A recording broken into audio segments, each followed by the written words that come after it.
State of Hawaii versus Gerhardt Konig, 1 CPC-25-373, for hearing on defendant's memo regarding the admissibility of State of Hawaii's Exhibit 107. Please. Good afternoon, Your Honor. Deputy Prosecuting Attorney Joel Garner for the state. Good afternoon, Mr. Garner. And good morning, Your Honor. Matt Dirks here on behalf of defendant Dr. Gerhardt Konig, who is not present. We waive his presence for this. Afternoon, Mr. Dirks. We'll waive your client's presence for the purposes of this afternoon's hearing. He so indicated the last time we were here on Friday. The court does take judicial notice of the records, files, and proceedings in this matter. Mr. Dirks, thank you very much for filing docket 387, which is defendant's trial memorandum regarding the admissibility of the State of Hawaii's Exhibit 107. Notwithstanding the title, the court treats this as a motion to reconsider the court's denial of defendant's oral motion to suppress evidence. Nonetheless, I appreciate the work that went into the memo, Mr. Dirks, and I'm happy to hear any further arguments that you might have on the issue. Yes, Your Honor. Very briefly, just for the court's, my own understanding is, I believe Detective Inuma is presently outside. I'm not sure if the state was intending on eliciting further testimony from Detective Inuma. Did you want to call him in? No, I think we have sufficient record before us as to what steps he did or did not take, and to his understanding of what the accident program is. Then thanks for reminding me. Mr. Garner, did you want to present any evidence in opposition to the trial memo? In terms of additional evidence, as opposed to what we had last Friday at the 104 hearing, there are a couple of follow-ups I had for Detective Inuma. Did you want to call him to the stand? Sure, we can do that whenever you want. If you want to do it now, that's fine. Well, before I take arguments, I think it's best to take evidence before we proceed to arguments. So thank you for reminding me. If I could just inquire as to the scope of his testimony. From what we had on Friday, we had testimony as to what he did, what he knows, and how this information is gathered. I don't see how any further testimony can really help strengthen or clarify the state's position. Mr. Garner? I would expect to ask Detective Inuma further questions about the search warrant. I actually brought a copy of it so he can point out what part he thought was applying to these specific pieces of evidence, as well as he followed up on the specific email address that the state citizen website is related to, which is gkonig@gmx.com. So it was just essentially to provide some additional detail if the court needs it. I don't think we need any, correct me if I'm wrong, counsel, I don't think we need any detail after the execution of the search warrant. And let me not hide the ball. I understand the original motion and the objection and the current issue to be whether or not the search warrant was overbroad, such that it swept and caught things that should not have been netted by the execution of the search warrant. So the follow-up after the execution of the warrant I don't think is germane to the decision or the analysis that we need to undertake this afternoon. But if there's other material or information you wanted to elicit from Detective Inuma with respect to his work up until the point of the execution of the warrant, the state is free to add. Let me just say this. I think as far as the first issue of the search warrant, I believe the search warrant speaks for itself. It's attached as my Exhibit A to my motion to, I guess the court's calling it reconsider. It's attached to my motion, so we can free to argue what the language of the search warrant says. We don't need a detective to go up there and say, well, this is what it says. So that's the first issue. The second issue, as to the email, I mean, he did testify, he pulled this from the defendant's laptop, it was addressed to the defendant. I think both sides have enough information to argue if it was in fact Dr. Konig's email. I don't think the question is whether it's the defendant's email or not. And I have a clarifying question for the board. In the attachment A, did that include the search protocols that were Exhibit A to the search warrant? I believe so, it does. Okay. Yep, and I believe that's on page 4 of 6 it's right there. Okay. Right. Mr. Garner, did you need to supplement the record with any additional evidence or testimony by Detective Inuma? I think if that's the position of the court about the only relevant part being something before the execution of the search warrant, then there's nothing really to add for that. And again, execution of the search warrant is once he presses the button, I mean, this is simplistic, but once he presses the button go after the parameters are entered, it's almost self-executing, right? So it's not like we need to take in testimony of a regular search warrant, how they, whether or not they knocked the sufficient times, whether or not they broke down the door, and where they found the piece of evidence pursuant to the warrant, right? So when I say up until the execution of the warrant, it's the formation of the search that we're really concerned about. Okay, Detective Unimo already has testified as to the actual process and mechanics of how he imaged the hard drive and then used the limitations that was required by the search warrant. Yes. Okay, then I guess there's not additional evidence. Then I'm back to you, Mr. Dukes. Thank you, Your Honor, and thank you for this opportunity to further brief the court on this issue. It is a very important issue to my client, and I believe a very important issue as part of this case. You know, we no longer live in this age of purely, I guess, paper evidence and things. You know, as technology advances, we're now talking about digital forensics and digital data. And when search warrants are applied, it's not as simple as saying a place and a location and specifying that. I think it's important to distinguish that it also kind of must lay out what exactly type of digital data we're talking about. And that issue here is not just the substantive email contained within Exhibit 107, but actually the mechanism by which they found it, which is what I'll call the source code or metadata. And I think that's really what the issue is here. Ultimately, we'll be asking that the court, I guess, suppress Exhibit 107 or just deny its admissibility for the state to use. I did lay out pretty thoroughly in my trial memorandum as best I could. As the court knows, practice law, I'm not a computer forensic technician, and I actually have to learn a lot of this to present this argument to the court. So I've asked the court to give me a little bit of leeway on this argument as well. I think you did great work, Mr. Brooks. Thank you, thank you. So let's, again, I know the state will go there too, let's just discuss it. Let's talk about Exhibit A, and that be the search warrant itself. I did attach it to the motion, and I think importantly, we looked at which property was sought to be searched. Again, we're talking about this silver-colored Lenovo laptop. You know, it's marked on its first page with XXX. Designed or intended for use as a means of committing the criminal offense of attempted murder, which is or has been used as means of committing the criminal offense of attempted murder, which is evidence of the criminal offense of the attempted murder. So that's kind of what the scope of what we're looking for in this property.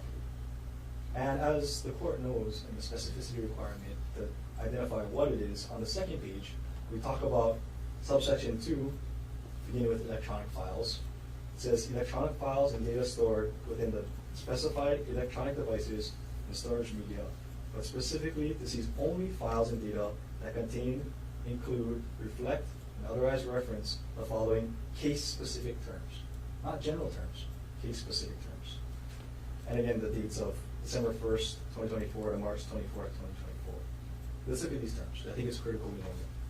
Hike, poly, hookah, trail, Oahu, trip, danger, death, fall, slip, accident, climb, cliff, kill, die, WhatsApp, Ari, Arielle, Jeff, Jeffrey, Jeff Miller, Terra Power, protigent, affair, sheet, infidelity, syringe, vial, undetectable, incapacitate, divorce, and separate.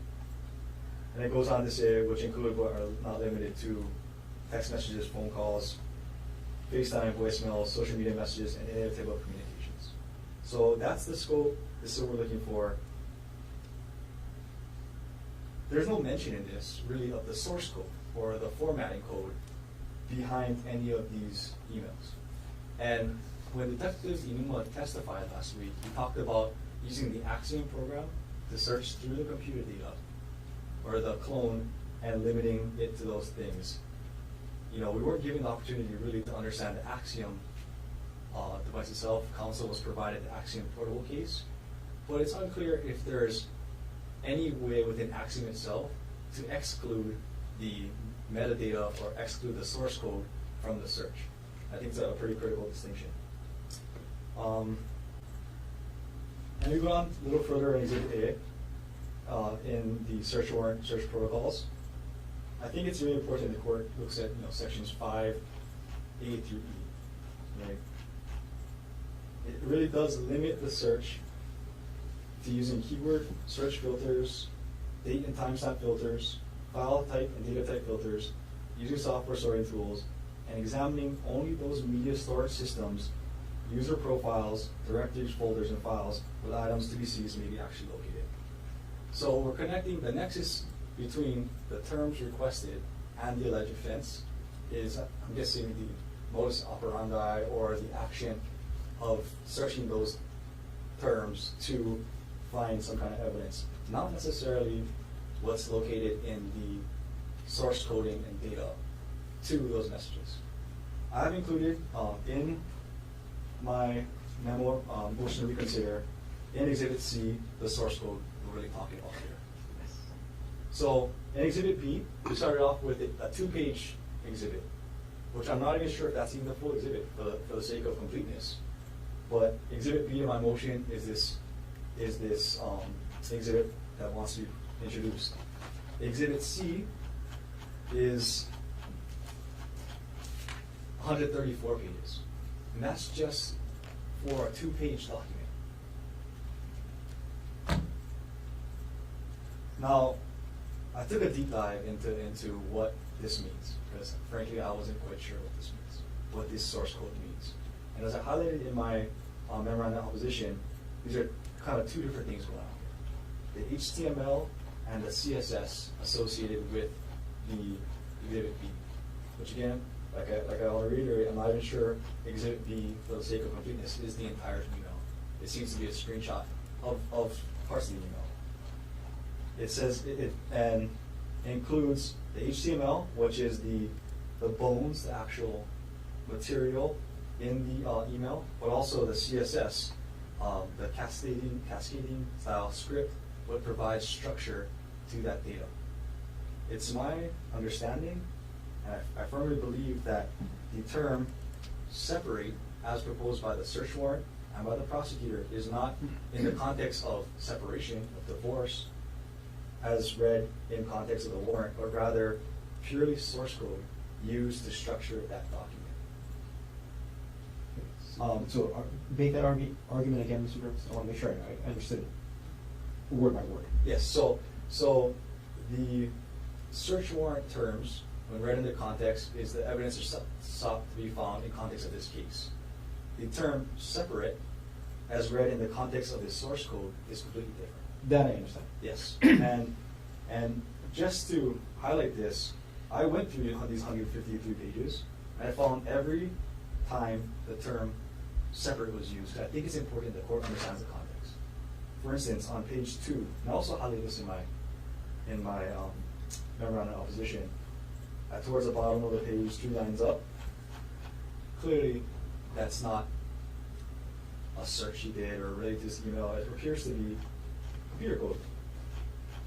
On page 16, the surrounding context is table border equals 0, cell padding 0, cell spacing 0, row equals presentation, style equals border, collapse, separate.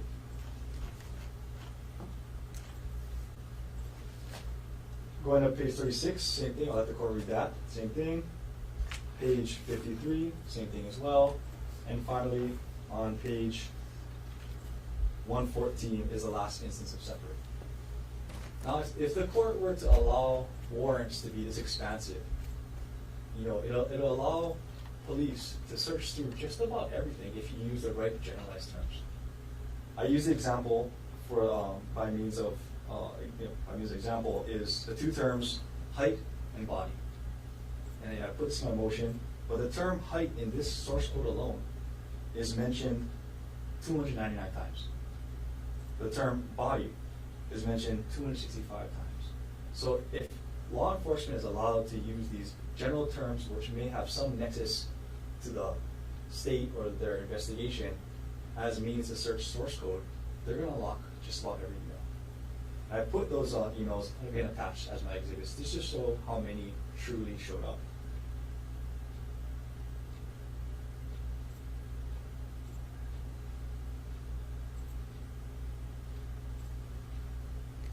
Just for the court's reference, because I want to make the record very clear, last court date at the 104 hearing, we were using, I believe, Mr.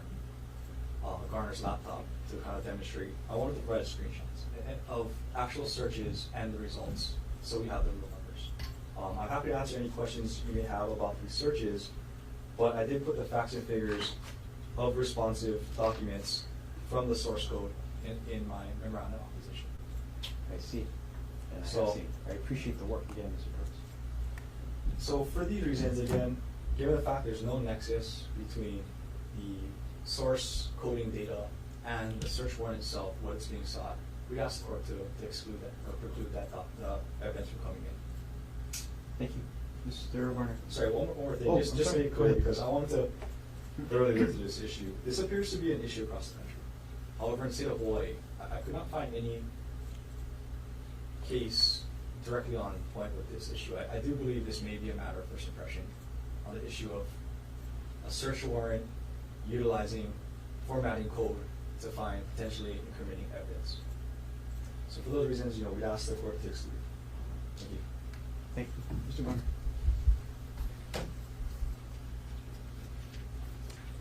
All right, as preliminary matters, Your Honor, I just have to make a record regarding this, of course.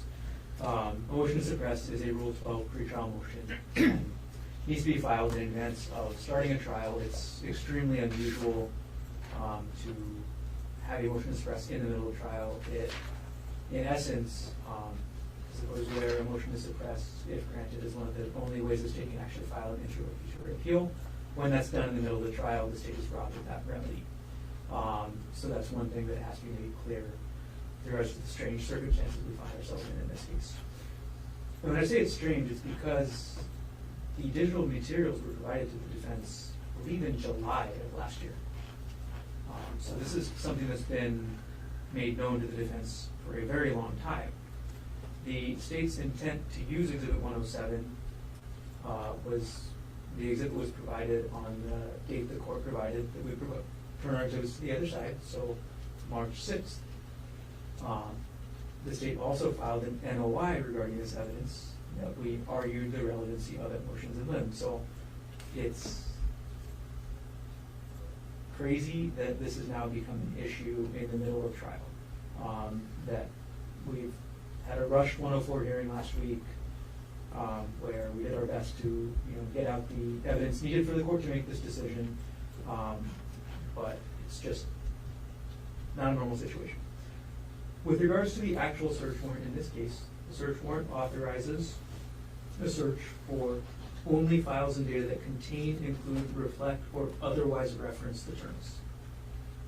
In this case, the term separate was referenced by State's Exhibit 107. It was referenced with that code, and Detective Iwua testified exactly how he executed the search warrant and why this email ended up coming back as flagged as being responsive to the search terms.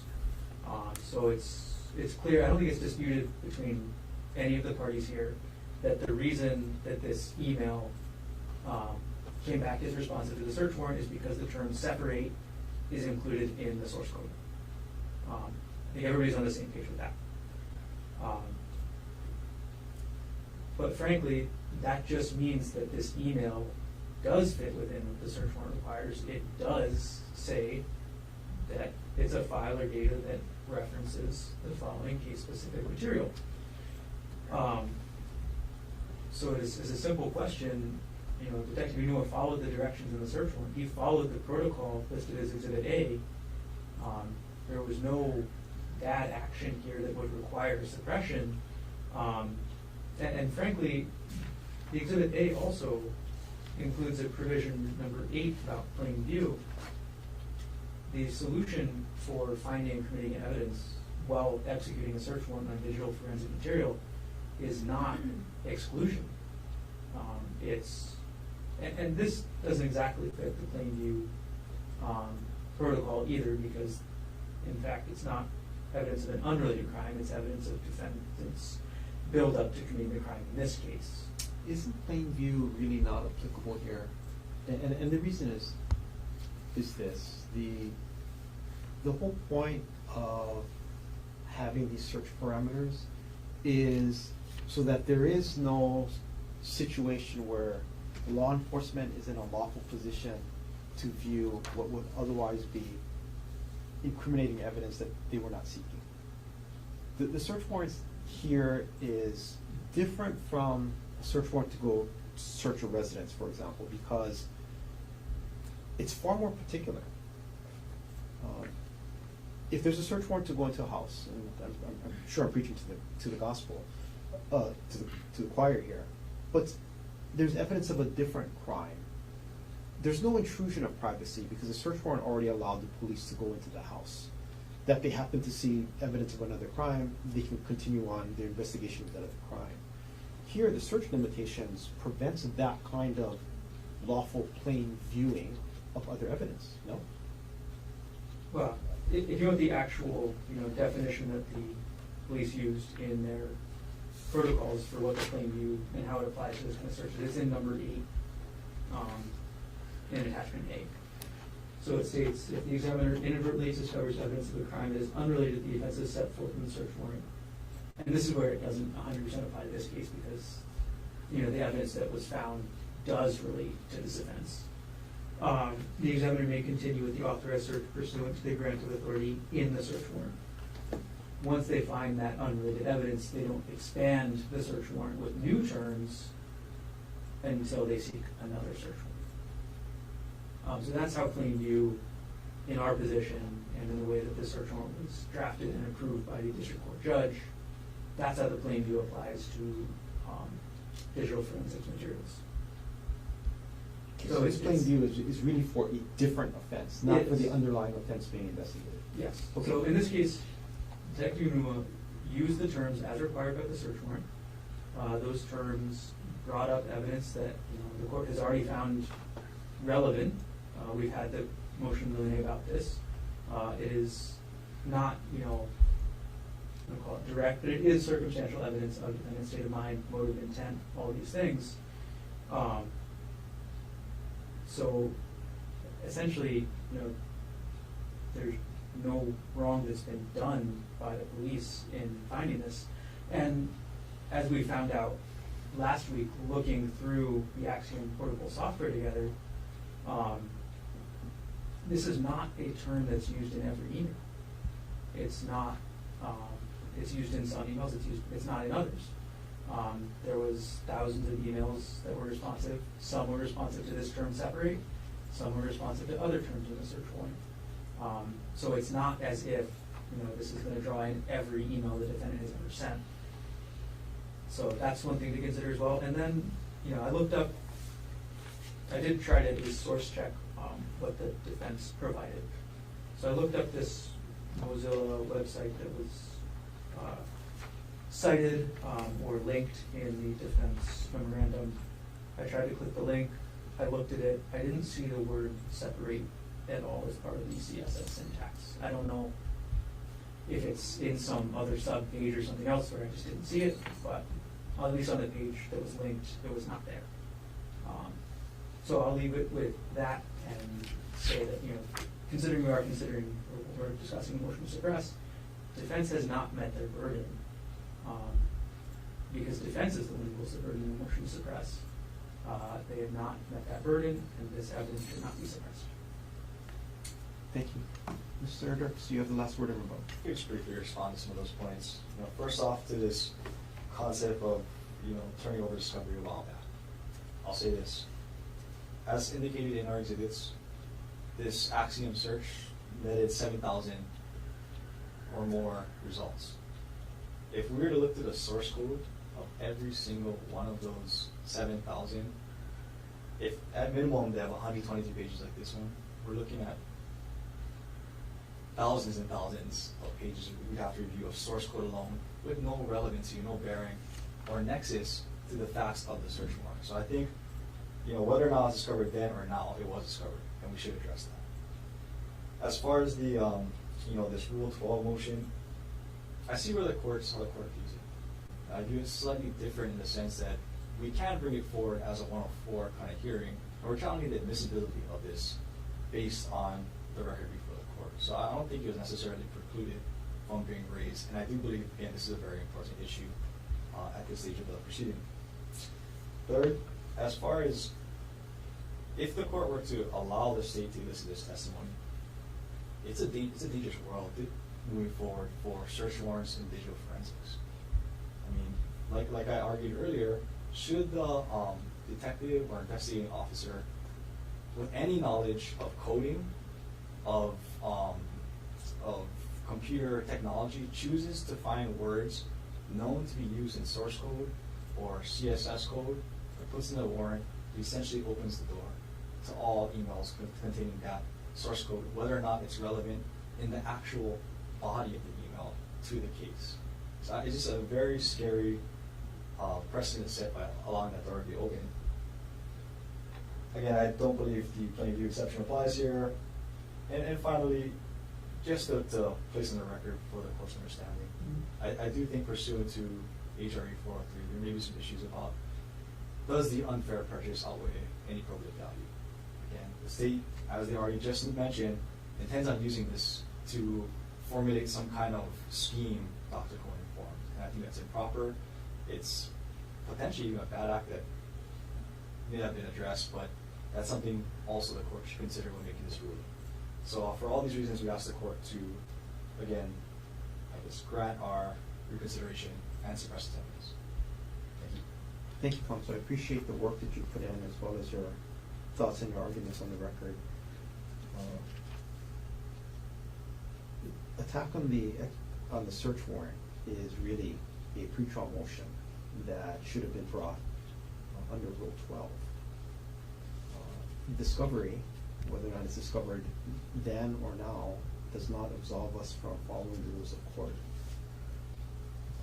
And that's the whole point of discovery deadlines, motions in limine and motions to suppress, is to make sure that all of us are on the same footing as to what the party's appellate rights are prior to prejudice attaching to a case. Nevertheless, the court entertains the defendant's motions, and based on the record that we've made, the court is focused on whether or not we have an overbroad search warrant. The search warrant commands law enforcement to search Dr. Gerhardt Konig's Lenovo laptop for, we quoted this before, electronic files and data stored within the specified electronic devices and storage media, but specifically to seize only files and data that contain, include, reflect, or otherwise reference the following case-specific terms and data between the dates of December 1st, 2024 and March 24, 2025. And the terms are hike, huli, puka, trail, Oahu, trip, danger, death, fall, slip, accident, climb, cliff, kill, die, WhatsApp, Arielle, Jeff, Jeffrey, Miller, TerraPower, Protingent, affair, cheat, infidelity, syringe, vial, undetectable, incapacitate, divorce, and separate, which include but are not limited to text messages, phone calls, FaceTime, voicemail, social media messages, and other type of communications and or data, internet searches, websites accessed, photographic images, digital images, video recordings, video surveillance applications, emails, or any type of communication. So that's the language of the search warrant that we're dealing with. And when dealing with a motion to suppress, the proponent of a motion has the burden of establishing not only that the evidence sought to be excluded was unlawfully secured, but also that his own Fourth Amendment rights were violated by the search and seizure sought to be challenged. This is State versus Anderson, 84 Hawaii, 462, 1997. It's quoting State versus Oborto, 61 Hawaii, 117, 1979. And according to Anderson, because each police search might involve unique facts and circumstances, a determination of whether a search warrant complies with constitutional particularity requirements must be made on a case-by-case basis, taking into account all of the surrounding facts and circumstances.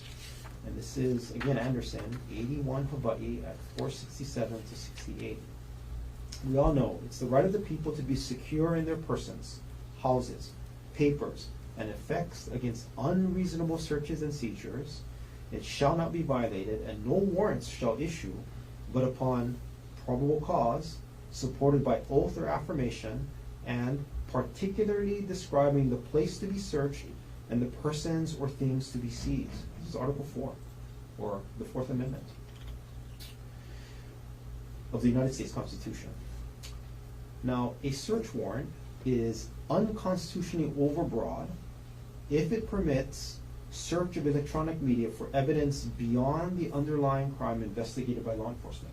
State versus Hampton. It's a Washington case, and it's 574 P3 150. It was decided in 2025. And also, for example, State Commonwealth versus Cicadia, which is a Pennsylvania case, 309 A3D 1035, 2023 case.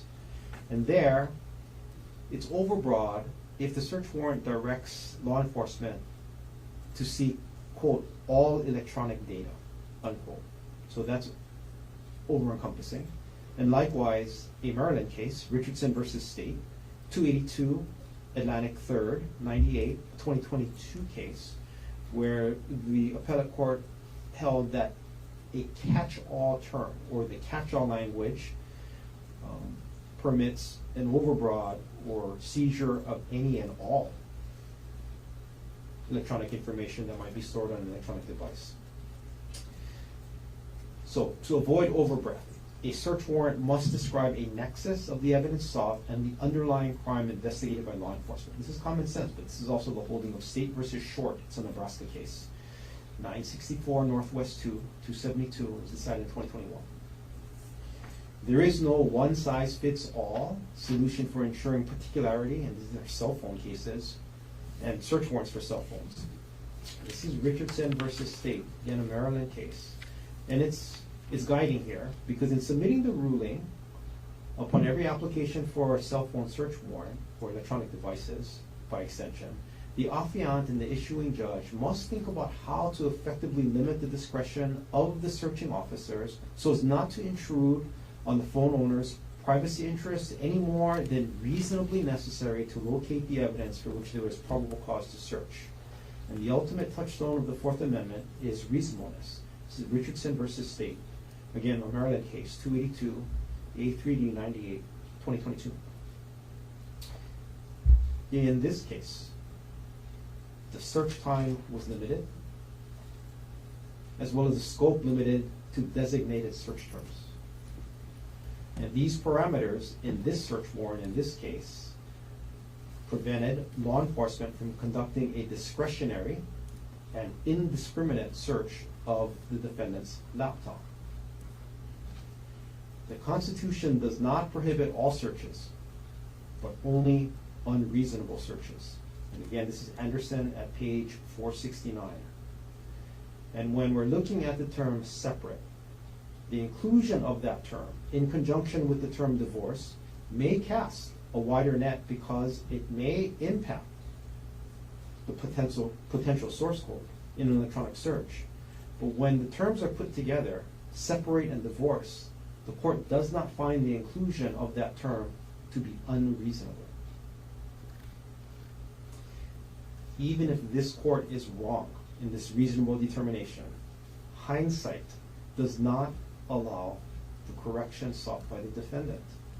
The Supreme Court of Hawaii held that when considering the actions of law enforcement in the execution of a search warrant, and I'm reading from their language here, we must judge the constitutionality of their conduct in light of the information available to them at the time they acted.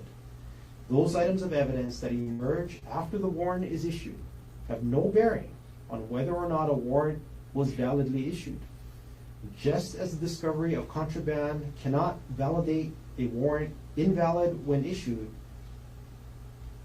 so it is equally clear that the discovery of facts demonstrating that a valid warrant was unnecessarily broad does not retroactively invalidate the warrant. State versus Anderson, 84 Hawaii 462, citing Maryland versus Garrison, 480 U.S. 79, and the Maryland case is a 1987 case. And so for those reasons, the court reaffirms the overruling of defendant's objection and oral motion to suppress what has been marked for identification as State's Exhibit 107. And even after balancing the 403 prejudice against the defendant, which we had in motions in limine, the court reaffirms its ruling. And again, subject to the laying of proper foundation, what has been marked for identification as State's Exhibit 107 can be presented to the jury in this case. Counselor, I appreciate your time and your work. Is there anything else we should take up on the record? Just for the record, the defense did prepare amended exhibits pursuant to the court's ruling regarding redaction, and I'm prepared to turn it over today. I appreciate that. Thank you. Have you provided it to the court first? and then No, we- I haven't. Okay. It's not. Okay. The police side first. Mr. Garner, anything else you want to take up? Yes, there was testimony and things brought up by the defense about this Exhibit 107 and the word recorder being highlighted. I think Detective Newman's testimony was clear that that was just a search term, a visual highlight that was due to the search term. That it doesn't mean anything otherwise. That's what I expect the testimony to be tomorrow as well. Is the highlight going to be essentially an issue that precludes any introduction of this? I guess we'll see tomorrow. I mean, I think he did testify. He didn't highlight it though, so we'll see when it's raised tomorrow. We'll, I guess, approach it maybe. My general thought is no. Okay. That's not going to prohibit admissibility of the exhibit. Yeah. I expect the testimony to be, again, similar to what came out at the 104 hearing. That's just the search term that was used in the computer program, and that's why it's highlighted. It doesn't mean anything beyond that was a search term. Okay. Anything else we should take up? Nothing else you need. Counsel, if I can have all of you back tomorrow. All of us want some more than just the two of us. Yeah, everybody. But you can pass on the message. 850? 850. 850. We can start with the jury at 9. A couple of things I need to take up, but I think we can start close to being on time tomorrow. We'll start with Detective Newman. Okay. Appreciate it. Court's adjourned for the afternoon. Counsel, coming up.